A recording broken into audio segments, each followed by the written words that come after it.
Going to change the deadline from 50 days. So Yeah. what is your new deadline? What can I'm we going to expect? make a new deadline of about 10 or 12 days from today. No reason in waiting. There's no reason in waiting. It's 50 days. I want to be generous, but we just don't see any progress being made. U.S. President Donald Trump has issued a fresh ultimatum to Russia. Strike a peace deal with Ukraine within 10 to 12 days, or face harsher sanctions. The warning comes amid Trump's growing frustration over what he called Moscow's lack of progress in ending the war.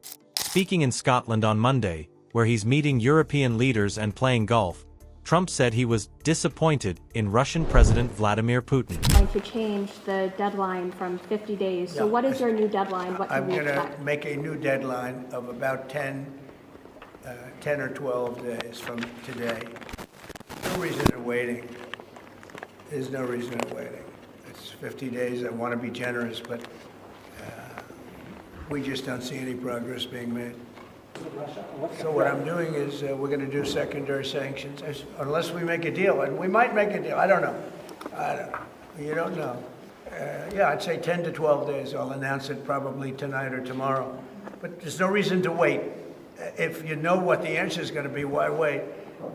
And it would be sanctions and maybe tariffs, secondary tariffs. You know what a secondary tariff is? You know, Russia could be so rich right now. Instead, they spend all their money on war. They spend everything on war and killing people, and it doesn't make sense to me. I thought he would want to end this thing quickly. I really felt it was going to end, but every time I think it's going to end, he kills people. Could a meeting help, and are you considering, as been proposed, to meet in Turkey in August? I'm not, you know, I'm not so interested in talking anymore.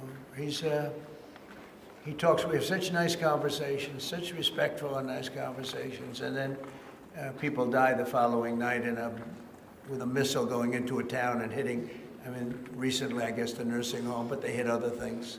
Whatever they hit, people die. I would have said 5 times we would have had a deal. I've spoken to President Putin a lot. I got along with him very well. But 5 times, and every time 4 times maybe, but we've had discussions, you and I have had discussions. Yeah. We thought we had that settled numerous times. And then President Putin goes out and starts launching rockets into some city like Kiev and kills a lot of people in a nursing home or whatever. You have bodies lying all over the street.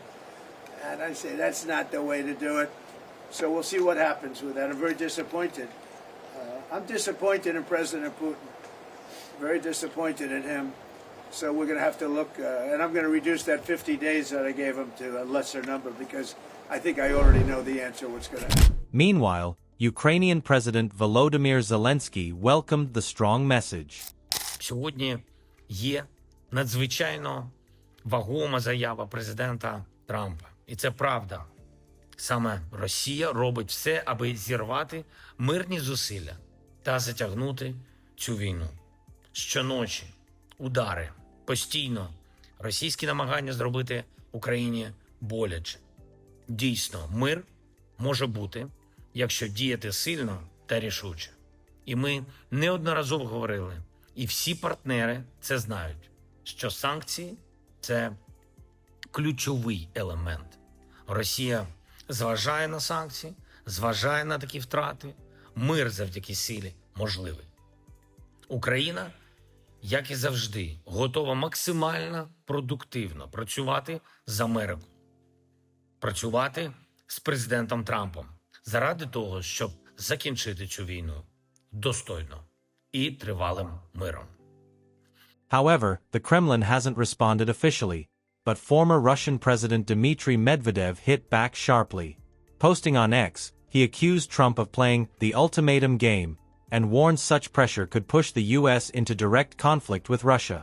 Medvedev wrote, "Each new ultimatum is a threat and a step towards war, not between Russia and Ukraine, but with Trump's own country."